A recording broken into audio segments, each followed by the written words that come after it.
स्नेजी surgeon की तरफ से बेली एंड लव की पड़ताल के एक और एपिसोड में आपका स्वागत है। आज हम एक बहुत ही आम समस्या पर बात करेंगे जो हम अपनी प्रैक्टिस में रोज देखते हैं, मैस्टैल्जिया, जिसे स्तन दर्द भी कहते हैं। जी हाँ। ब्रेस्ट क्लिनिक में आने वाली आप मानिए लगभग 50 से 70% महिलाओं की यही मुख्य शिकायत होती है। बिल्कुल, ये एक ऐसी स्थिति है जिससे कई महिलाएं परेशान रहती हैं और अक्सर हमारे पास सही मार्गदर्शन के लिए आती हैं। आज हम इसके विभिन्न पहलुओं पर गौर करेंगे। ये क्या है, कितने प्रकार का होता है, हम इसे कैसे डायग्नोज करते हैं और हाँ, इसके मैनेजमेंट के क्या विकल्प हैं जो हमारे क्लिनिकल प्रैक्टिस में उपयोगी हो सकते हैं। सही। सबसे पहले ये समझना जरूरी है कि सच्चा मैस्टैल्जिया क्या है। ये वो दर्द है जो स्तन के टिश्यू से ही उठता है। इसे हम मोटे तौर पर 2 श्रेणियों में बांटते हैं। एक तो चक्रीय यानी साइक्लिकल और दूसरा अचक्रीय यानी नॉन साइक्लिकल। हाँ, और जैसा हमने शुरू में कहा, ये आंकड़ा काफी बड़ा है। लगभग आधी या उससे भी ज्यादा महिलाएं जो ब्रेस्ट क्लिनिक आती हैं वो स्तन दर्द के साथ आती हैं। तो चक्रीय मैस्टैल्जिया की बात करते हैं पहले। इसका पैटर्न काफी पहचानने योग्य होता है ना? सही कहा। चक्रीय मैस्टैल्जिया का सीधा संबंध बिल्कुल मासिक धर्म चक्र से होता है। आमतौर पर दर्द ल्यूटियल फेज में यानी लगभग 14वें दिन के आसपास शुरू होता है। अच्छा। और मेंस्ट्रुएशन शुरू होने से ठीक पहले, समझ लीजिए 27वें या 28वें दिन तक, ये अपनी पीक पर पहुंच जाता है। और जैसे ही पीरियड शुरू होते हैं दर्द कम होने लगता है। जी हाँ, और ये दर्द अक्सर दोनों स्तनों में होता है, जिसे बाइलैटरल कहते हैं। हाँ, ज्यादातर मामलों में ये बाइलैटरल ही होता है। दर्द की इंटेंसिटी को आंकने के लिए हम विजुअल एनालॉग स्केल VAS का इस्तेमाल करते हैं, 0 से 10 तक। गंभीर मामलों में यानी जब VAS स्कोर ज्यादा हो तो ये महिलाओं की नींद, रोजमर्रा के काम, यहाँ तक कि उनके यौन जीवन को भी प्रभावित कर सकता है। हाँ, ये तो है। बिल्कुल। और कभी-कभी दर्द रेडिएट भी करता है, ऊपरी भां तक फैल सकता है। अच्छा। जिससे कभी-कभी लगता है कि कहीं एंजाइना पेक्टोरिस तो नहीं। तो थोड़ा सावधान रहना पड़ता है।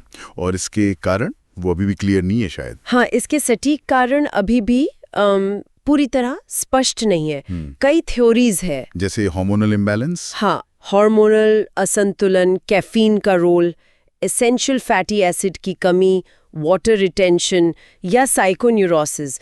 लेकिन किसी के लिए भी बहुत पुख्ता साइंटिफिक सबूत नहीं है। और आमतौर पे जब हम टेस्ट करते हैं जैसे एस्ट्रोजन, प्रोजेस्टेरॉन, प्रोलैक्टिन के बेसल लेवल, तो वो सामान्य ही मिलते हैं। तो फिर लेकिन एक दिलचस्प बात यह है कि जो एंटी ईस्ट्रोजन दवाएं हैं, जैसे टैमोक्सिफेन, ऑर्मिलॉक्सिफेन या डेनाजोल, वो इसमें काफी असर दिखाती हैं।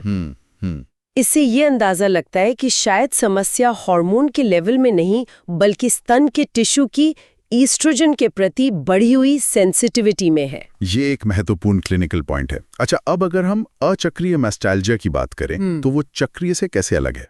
देखिए, अचक्रीय मैस्टैल्जिया का मासिक धर्म चक्र से कोई लेना देना नहीं होता। ये कभी भी हो सकता है, प्री मेनोपॉजल महिलाओं में भी, पोस्ट मेनोपॉजल में भी।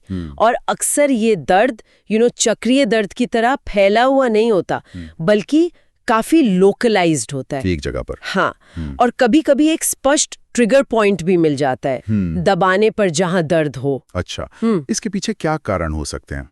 इसके पीछे कई कारण हो सकते हैं। कुछ बिनाइन कंडीशंस हैं, जैसे डक्ट एक्टेजिया, पेरिडक्टल मैस्टाइटिस, या फिर मस्कुलोस्केलेटल कारण हो सकते हैं, जैसे टिच सिंड्रोम, जिसे कॉस्टोकॉन्ड्राइटिस भी कहते हैं। हाँ, सुना है। कोई पुरानी चोट, ट्रॉमा, हाँ, या कभी कभी कैंसर या स्क्लेरोजिंग एडेनोसिस जैसी स्थितियां भी। तो मतलब इसका डिफरेंशियल डायग्नोसिस काफी जरूरी हो जाता है। बिल्कुल, बहुत महत्वपूर्ण है। हमें ये पक्का करना होता है कि ये दर्द स्तन से ही आ रहा है या कहीं और से रेफर हो रहा है।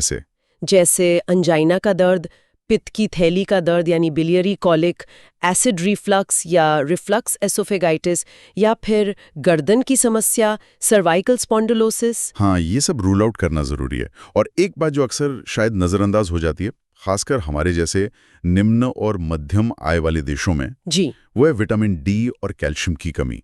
ये भी कभी-कभी अचक्रीय मैस्टैल्जिया की तरह प्रेजेंट कर सकती है। ये बहुत अच्छा पॉइंट है, बिल्कुल। और ये भी ध्यान रखना जरूरी है कि हालांकि कैंसर के साथ दर्द हो सकता है, लगभग 5% स्तन कैंसर दर्द के साथ प्रेजेंट होते हैं, लेकिन दर्द शायद ही कभी अकेला लक्षण होता है।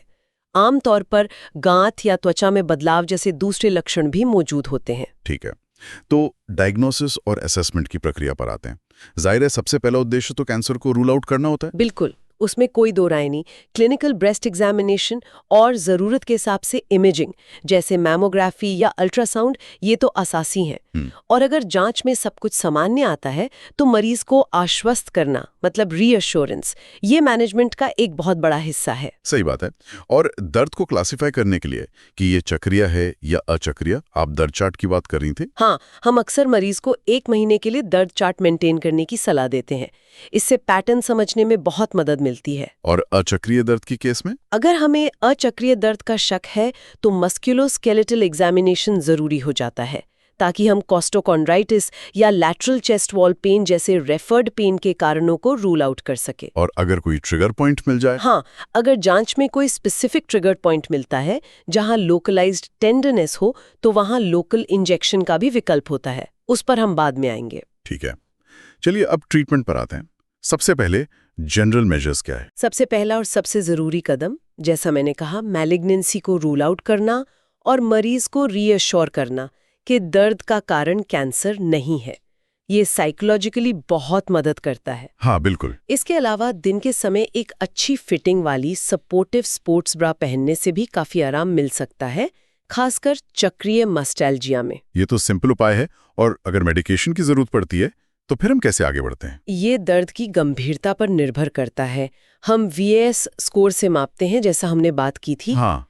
अगर दर्द हल्का या मध्यम है, मतलब VAS स्कोर 3 या उससे कम है, तो शुरुआत में हम कुछ डाइटरी सप्लीमेंट्स ट्राई कर सकते हैं। जैसे अलसी, फ्लैक्सीड। ये ओमेगा 3 फैटी एसिड का अच्छा स्रोत है, लगभग 30 ग्राम प्रतिदिन। या फिर इवनिंग प्रिमरोज तेल, इवनिंग प्रिमरोज ऑयल, इसमें गामा लिनोलिनिक एसिड होता है। इनके साथ कुछ टॉपिकल दवाएं भी दे सकते हैं? हाँ बिल्कुल, टॉपिकल एनासिड्स जैसे डाइक्लोफिनेक या पिरोक्सीकैम क्रीम, इसे दिन में 4 बार लगाने से लोकल दर्द में राहत मिल सकती है। और अगर दर्द गंभीर है, मतलब VAS स्कोर 3 से ज्यादा है, तब हमें सिस्टमिक ट्रीटमेंट की तरफ जाना पड़ता है। इसमें एंटी एस्ट्रोजेंस मुख्य दवाएं हैं। अच्छा। टैमोक्सिफेन 10 मिलीग्राम प्रतिदिन या ऑर्मिलॉक्सिफेन 30 मिलीग्राम हफ्ते में 2 बार। ये आमतौर पर 3 से 6 महीने के लिए दिया जाता है। ऑर्मिलॉक्सिफेन दोनों तरह के दर्द में काम करता है? जी हाँ, ऑर्मिलॉक्सिफेन चक्रीय और अचक्रीय दोनों तरह के दर्द में असरदार पाया गया है। ये एक अच्छा ऑप्शन है। और टैमोक्सिफेन के अलावा डेनाजोल का भी जिक्र था। हाँ, डेनाजोल भी एक विकल्प है। इसकी डोज थोड़ी वेरिएबल होती है, 50 से 300 मिलीग्राम प्रतिदिन तक। इसे भी 3 से 6 महीने के लिए इस्तेमाल किया जाता है। लेकिन इन दवाओं के अपने साइड इफेक्ट्स भी होते हैं, तो वो ध्यान में रखने होते हैं। और अगर इन सब से भी आराम ना मिले, बहुत रेजिस्टेंट केस हो तो? बहुत ही रेजिस्टेंट मामलों में, जहां इन दवाओं से भी फायदा नहीं होता, वहां LHRH एगोनिस्ट्स का इस्तेमाल किया जा सकता है, कभी-कभी एंटी एस्ट्रोजन के साथ मिलाकर। पर ये अल्पकालिक उपयोग के लिए होते हैं, लगभग 3 महीने, क्योंकि इनके साइड इफेक्ट ज्यादा सिग्निफिकेंट हो सकते हैं। समझ गया। और वो ट्रिगर पॉइंट इंजेक्शन की बात वो अचक्रीय दर्द के लिए था? जी हाँ, अचक्रीय दर्द में अगर कोई स्पेसिफिक ट्रिगर पॉइंट मिलता है तो वहाँ कॉर्टिकोस्टेरॉइड जैसे ट्राइमसिनोलोन और लोकल एनेस्थेटिक जैसे लिडोकेन का इंजेक्शन लगाया जा सकता है। और इसे रिपीट कर सकते हैं? हाँ, जरूरत पड़ने पर इसे दोहराया भी जा सकता है। इससे काफी लोकलाइज्ड रिलीफ मिलता है। ठीक है, ये तो हुई मैस्टाल्जिया की पूरी बात। अब अगर स्तनों में गांठदारपन या ढेलेदारपन महसूस हो रहा हो, जिसे नोड्यूलर या लंपी ब्रेस्ट्स कहते हैं, उसे कैसे मैनेज करते हैं? अगर नोड्यूलरिटी के साथ दर्द भी है तो उसका मैनेजमेंट तो बिल्कुल मैस्टाल्जिया की तरह ही किया जाता है, जैसा हमने अभी डिस्कस किया। ओके। अगर दर्द नहीं है लेकिन सिर्फ गांठदारपन महसूस हो रहा है तो फिर ट्रिपल असेसमेंट बहुत जरूरी हो जाता है। यानी क्लिनिकल एग्जामिनेशन, इमेजिंग और बायोप्सी अगर जरूरत हो तो। बिल्कुल, मैलिग्नेंसी रूल आउट करना यहाँ भी प्राथमिकता है। इस गांठदारपन मतलब नोड्यूलैरिटी को ग्रेड करने के लिए कोई तरीका है? हाँ, इसके लिए एक स्केल है, लखनऊ कार्डिफ नोड्यूलैरिटी स्केल। ये 0 से 4 तक का एक ऑर्डिनल पैमाना है। कैसे? 0 मतलब सामान्य स्तन, 1 मतलब न्यूनतम नोड्यूलैरिटी, 2 हल्की, 3 मध्यम और 4 मतलब गंभीर नोड्यूलैरिटी। इससे हमें एक ऑब्जेक्टिव आइडिया मिल जाता है। अच्छा, और इसका मैनेजमेंट अगर ट्रिपल असेसमेंट नॉर्मल है तो? मैनेजमेंट के लिहाज से अगर ट्रिपल असेसमेंट खासकर इमेजिंग में कोई फोकल लीजन नहीं दिखता है, कोई सस्पिशियस एरिया नहीं है, तो मरीज को रीअश्योरेंस देना ही काफी होता है। और अगर नोड्यूलैरिटी सिम्टोमैटिक है, मतलब मरीज को उससे परेशानी हो रही है? हाँ, अगर नोड्यूलैरिटी सिम्टोमैटिक है तो एंटी एस्ट्रोजेंस जैसे टेमोक्सिफेन या अमिलॉक्सिफम इसमें मदद कर सकते हैं। कुछ हफ्तों के इस्तेमाल से नोड्यूलैरिटी को कम करने में मदद मिल सकती है। ठीक है, तो ये मैस्टैल्जिया और नोड्यूलर ब्रेस्ट्स के प्रबंधन पर एक काफी विस्तृत चर्चा थी। हाँ, उम्मीद है कि ये जानकारी हमारे साथी सर्जन्स के लिए उपयोगी होगी उनकी डे टू डे प्रैक्टिस में। हमारे पॉडकास्ट को सुनने के लिए धन्यवाद। अगले एपिसोड में मिलते हैं।